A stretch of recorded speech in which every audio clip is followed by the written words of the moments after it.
Hello friends, welcome back to my new channel. तो आज के बानाबो पालंग चिकेन। तो आमी जेभावे पालंग चिकेनटा आज के बानाচ্ছি সেভাবে তোমরাও ট্রাই করতে পারো, আশা করি ভালো লাগবে। তো আমি পালং চিকেন বানানোর জন্য আগে মাংসটা কেটে নেব। এখানে মাংসগুলো পিচ পিচ করে কেটে নেব, বেশি ছোট ছোট টুকরো না করলে হবে, একটু মিডিয়াম সাইজের। তো দেখো আমি চিকেনগুলো কেটে নিয়েছি, এমন এমন টুকরো করলেই হবে।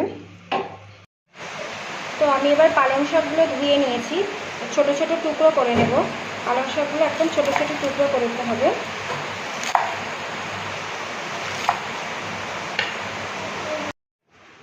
তো একটা মিক্সিং জার নিয়েছি, এর মধ্যে একটা আদার টুকরো, কয়েকটা রসুন আর পালং শাকগুলো দিয়ে দেব, দিয়ে এটাকে পেস্ট করে নেব। পালং শাকগুলো সব দিয়ে দিয়েছি, এগুলো সব পেস্ট করে নিতে হবে। তো আমি এখানে পেস্ট করে নিয়েছি। তো গ্যাসে একটা কড়াই বসিয়ে নিয়েছি, 4 টেবিল চামচ তেল দেব। কড়াইটা গরম হয়ে গেলে, তো আমার তেলটা গরম হয়ে গেলে এতে মিডিয়াম সাইজের দুটো পেঁয়াজ দেব।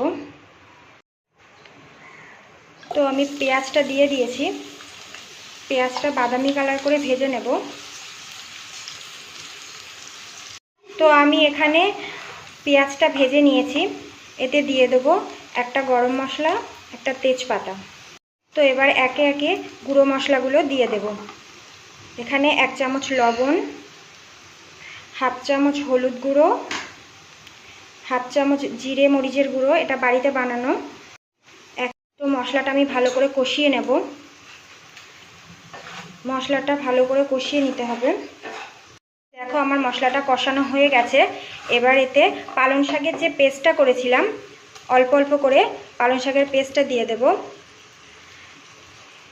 তো পালং শাকের পেস্টটা ভালো করে কষিয়ে নিতে হবে, লো আঁচে 10 থেকে 15 মিনিট ধরে কষিয়ে নেবে।